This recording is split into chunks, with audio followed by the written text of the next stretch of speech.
Hey guys, it's the History Nerd, back with another episode of Ask the History Nerd Anything. It's been a while since I've done one of these. There's been a few questions that have popped up in a couple of my videos, so I figured, hey, let's take a look and answer the things that you guys are asking me. So let's go all the way back to December the 16th with the first one of these videos. And on here, there's a lot of comments about gun control and things like that. This was, of course, after the Sandy Hook shooting that was going on. I think it was the Sandy Hook, right? Yeah. So I don't know. I don't think I need to address any of those. If you feel like you do, or if you feel like I do, leave me some comments. And sorry, yeah, I do realize I suck at FTL, but you know what? I still enjoy playing it. Damn it! So I'm going to, Hector. I just don't know if I'll force you guys to watch it. Okay. Alright, so first topic of business, let's address the Victoria 2 multiplayer game. Currently, right now, my schedule's a bit up in the air, especially on weekends. So hopefully by the mid to end of February, I'm thinking, things will clear up a bit, and then I can actually say for certain when I'll be able to do it. Right now, it looks like I've had a reply from a few of you guys. It looks like most of the European players are going to be out of England. So what I'm thinking would work best is a Saturday or Sunday afternoon Mountain Time. So I think that's GMT plus 8. So yeah, so some weekend day in the afternoon, early afternoon for Mountain. Just so I can sort of make myself available to the widest range of people. I could even do it morning-ish. Although, really, I like to sleep in on the weekends, because that's what they're there for. But we'll play it by ear, and we'll figure that out. So, yeah, hopefully end of Feb, beginning of March. Around that time, I'd like to get the recording on that. That's, of course, provided I actually get off my lazy ass and get myself a TeamSpeak server, or Vent server, or something along those lines, so that we can at least communicate with each other that isn't via in-game typing. So yeah, and I think we would be doing German miners, or another possibility that I was thinking would be South America, because you have the ability to go off and sort of like influence the rest of the world if you want to, but you know, you're also removed from it in a lot of senses. So if we were all South American countries, we could beat up on each other relatively safe from other incursions. Of course, that leaves the question of who gets Brazil, because whoever gets Brazil is gonna probably kick ass. But you know what? That's something to figure out at a later date. So yeah, let me know if you guys are interested in South American, German. I was also thinking Asian, but that might not work. Kind of the same thought process behind that as South America, except of course the tech group for a lot of the Asian nations is uncivilized, so that makes things a little more difficult. But you know, we'll figure that out. Okay. Alright, so Blowfly here. Here's a volatile thing. Women working. Yes, it is their right, but on the other hand, you see social structures breaking down. The problem is, with children left alone and making their own social structure and rules. If someone falls through the system, they have no support left that engages active in their problem. That actively engages in solving their problem, I believe is what you're trying to say. So banning weapons wouldn't be... It's a complex problem, can't be addressed by government alone. It's an overall social phenomena and shift in behavior and family structure. At least that's how I see it. Now, you could say in the old days, children had to work and parents had to work even more. But you also had greater family structures to support each other. That is one of the biggest things that you do notice in modern Western society, is the breaking down of the family unit, right? Where if you see in other parts of the world where family is still incredibly important, you see a lot of families pooling together and working with each other. You know, it's noticeable with a lot of immigrant families that move in. a family will come and they will buy a house, and the entire family lives in it until everyone's made enough money to afford a second house for one of the families to move out and then start their own family, right? So you don't usually see anything like that in Western families these days, and it's true. It's not a good thing. I don't know if I would go off and say things like, you know, the school shooting tragedy is because of the deterioration of the family unit. I don't think that's the case, but it certainly is interesting, and I think it's why there's a lot more of the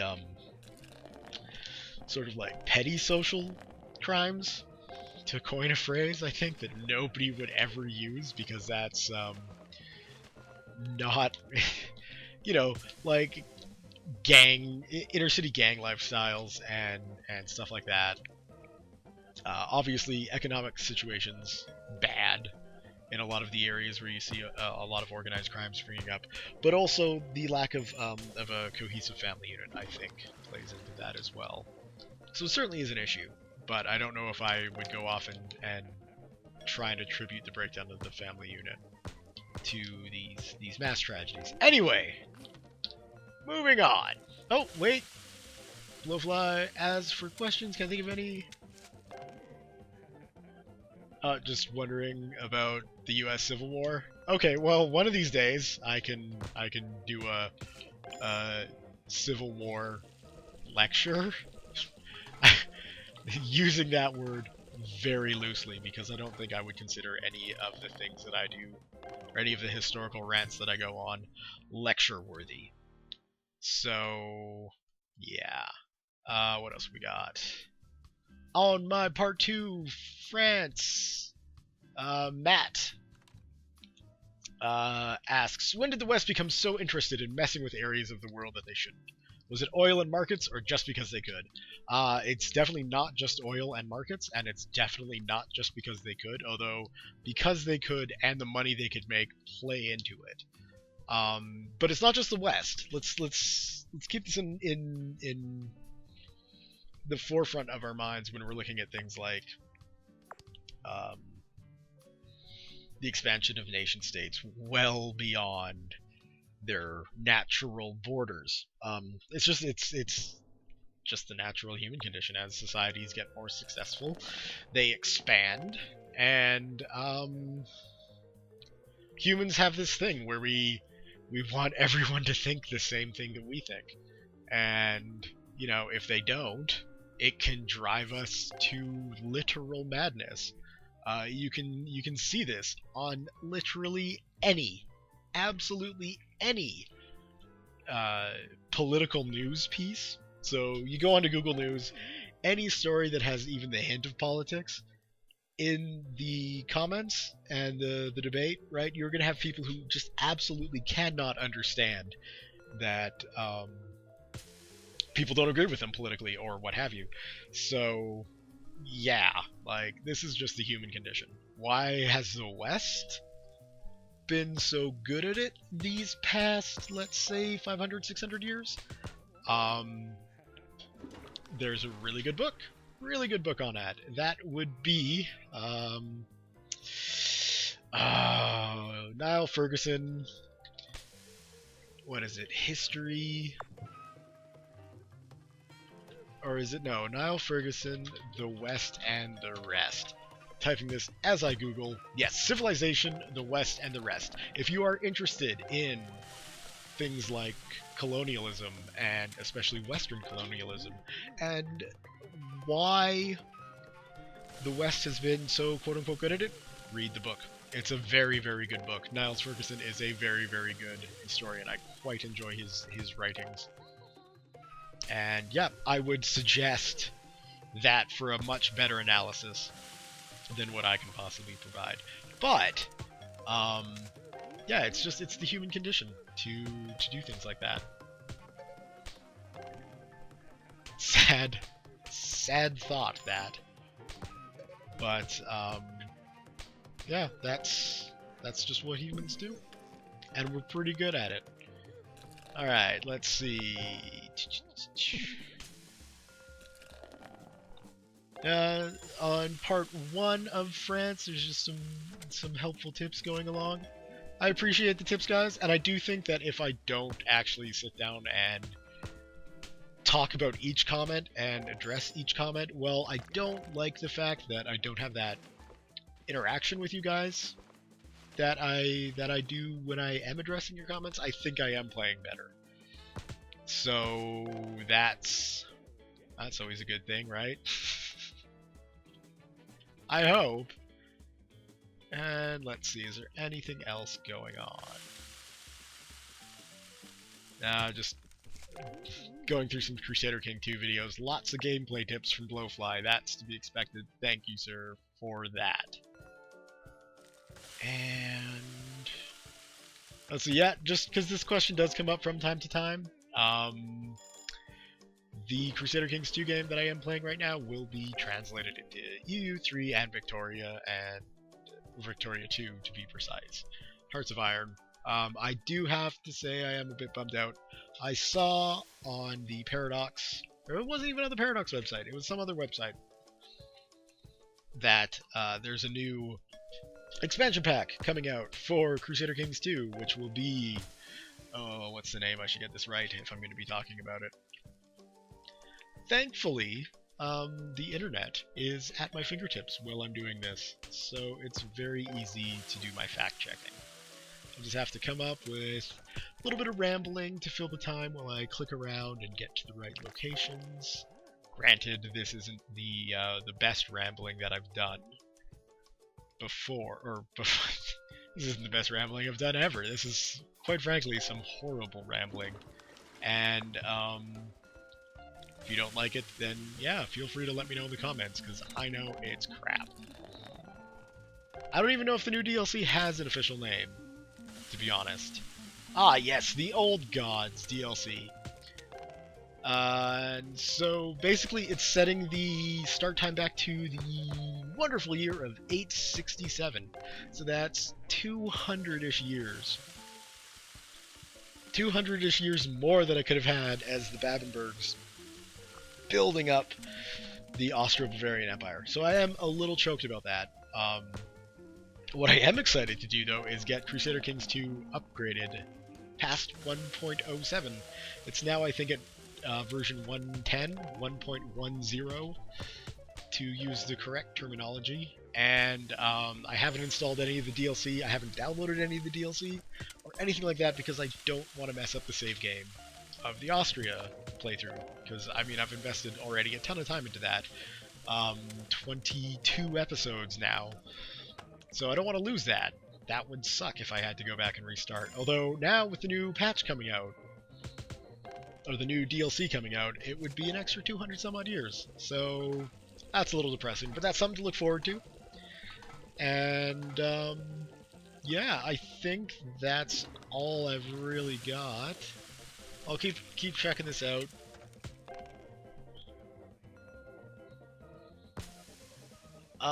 Oh, okay, so Monty Productions, on my Civ 5 Germany game. I don't know if you're still actually watching any of my stuff or not.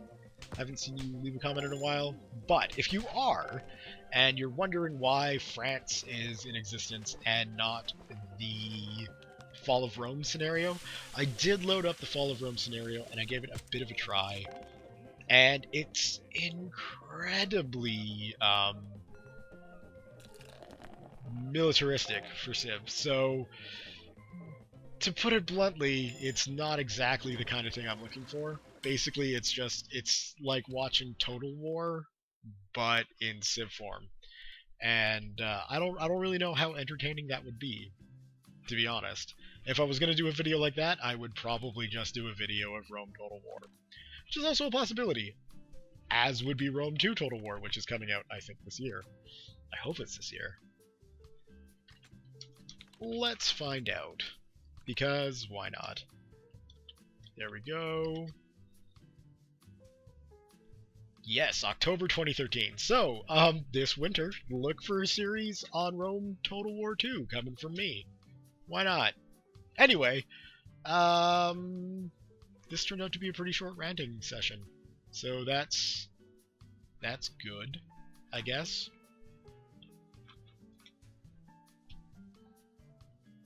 The one question I do have, if you are interested in joining the Victoria 2 multiplayer, I don't know if the issue exists where the Steam version and the non-Steam version couldn't play together. So I will do some researching, not while I'm ranting, because I won't really have anything to fill the space while I look up the question that I'm asking. But I'll check into that, because that might cause an issue. I don't have the Steam version of Victoria 2. I buy all my Paradox games off of Gamersgate, because you get things like blue coins, which you can then spend on DLCs for Crusader Kings 2, and there's no DRM on it. So I much prefer that. Although I did get Hearts of Iron 3 on Steam, because I think it was on a sale or some silly thing like that. Regardless, most of my Paradox games are not on Steam, so I will do some looking and see if it will be an issue. If it will, we might have to come up with something else to do. If it won't be an issue, then consider the past minute of my talking absolutely 100% useless. So, gonna leave this little rant here for now. I don't know what game I'm gonna put in the background yet, so whatever it is, I hope you enjoyed it. Thumbs up if you did. Leave your comments, questions, concerns, jokes, thoughts, musings, what have you below. And again, thank you all very much for watching. I will see you next time.